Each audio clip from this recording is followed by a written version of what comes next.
Hi hello ನಮಸ್ಕಾರ ಸ್ನೇಹಿತರೆ. ಇಲ್ಲಿ ದೃಷ್ಟಿಗೆ ಎಲ್ಲ ಸತ್ಯ ಕೂಡ ಗೊತ್ತಾಗಿ ಹೋಗ್ತಾ ಇಲ್ಲಿ ದತ್ತನ ವಿರುದ್ಧವಾಗಿ 3 ಡೆಡ್ಲಿ ಅಕ್ಕ ತಂಗಿಯರ ನಾಟಕ ಬಯಲಾಗ್ದ.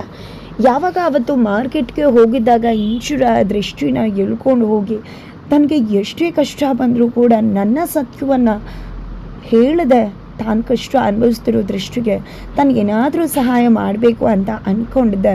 ಇಂಚುರ ದತ್ತನ ಬದುಕಲ್ಲಿ ಆಟ ಆಡ್ತಿರೋದು ಬೇರೆ ಯಾರೂ ಅಲ್ಲ, ಅವನ ಅಕ್ಕಂದಿರುವ, ಅದರಲ್ಲೂ ಅವನ ಅಕ್ಕ ಶರು ಅನ್ನೋ ಸತ್ಯವನ್ನು ದೃಷ್ಟಿ ಮುಂದೆ ಬಯಲು ಮಾಡೇ ಬಿಟ್ಟಿದ್ದಾಳೆ. ಇದರಿಂದಾಗಿ ದೃಷ್ಟಿಗೆ ಸತ್ಯ ಗೊತ್ತಾಗಿದೆ, ಯಾರು ತನ್ನ ಗಂಡನ ವಿರುದ್ಧವಾಗಿ ಸಂಚನ್ನು ರೂಪಿಸ್ತಿರುವುದು ಅಂತ.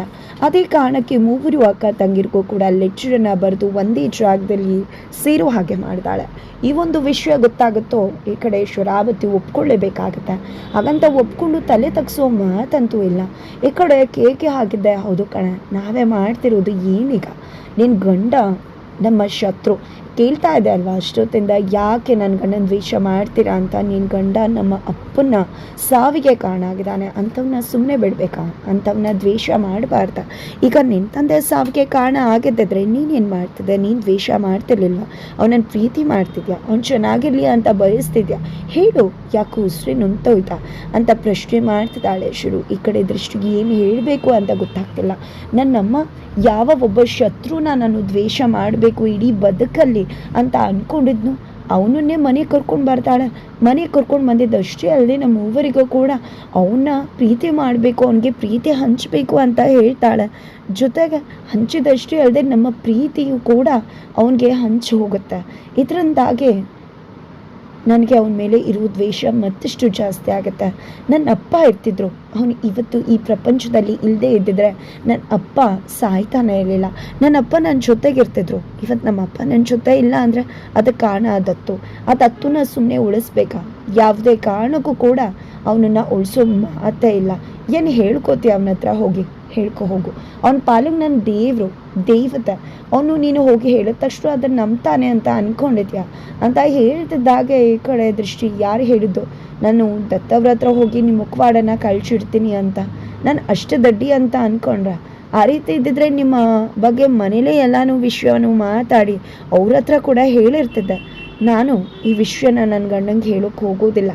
ಆದರೆ ನಿಮಗೆ ಗೊತ್ತಿರಲಿ, ಆಲ್ರೆಡಿ ನನ್ನ ಗಂಡನ 2 ಬಾರಿ ಕಾಪಾಡಿದ್ದೀನಿ, ಇನ್ನು ಮುಂದೆನೂ ಕೂಡ ಕಾಪಾಡ್ತೀನಿ.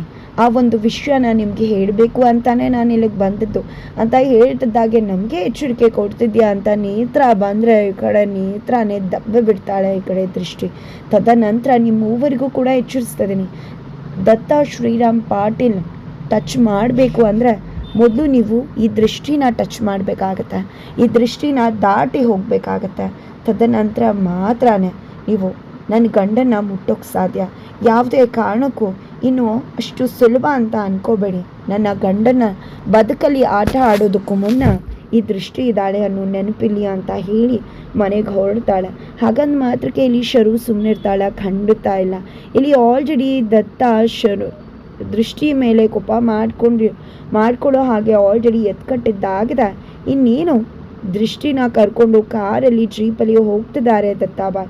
ಹೋಗಬೇಕಿದ್ರೆ ದಯವಿಟ್ಟು ನನ್ನಿಂದ ತಪ್ಪಾಗಿದೆ, ಇನ್ನೊಮ್ಮೆ ಈ ರೀತಿ ಆಗದಿರೋ ಹಾಗೆ ನೋಡ್ಕೋತೀನಿ, ದಯವಿಟ್ಟು ನನ್ನನ್ನು ಕ್ಷಮಿಸ್ಬಿಡಿ ಅಂತ ದೃಷ್ಟಿ ಕೇಳ್ತಿದ್ರೆ ಇಲ್ಲಿ ದೃಷ್ಟಿ ಕಡೆ ನೋಡ್ತಿದ್ದಾರೆ ದತ್ತಾಬಾಯ್.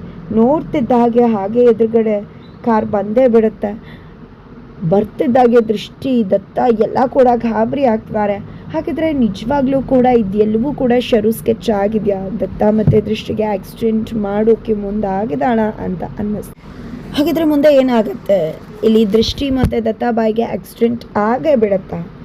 ಶರು ಕೇಕೆಗೆ ನಿಜವಾಗ್ಲೂ ದೃಷ್ಟಿ ದತ್ತ ಬಲಿಪಶು ಆಗಬೇಕಾಗತ್ತಾ? ಏನಾಗುತ್ತೆ ತಿಳ್ಕೊಬೇಕು ಅಂದರೆ ಮುಂದಿನ ವಿಡಿಯೋಗೆ ವೇಟ್ ಮಾಡೋದನ್ನು ಯಾವುದೇ ಕಾರಣಕ್ಕೂ ಕೂಡ ಮರಿಬೇಡಿ.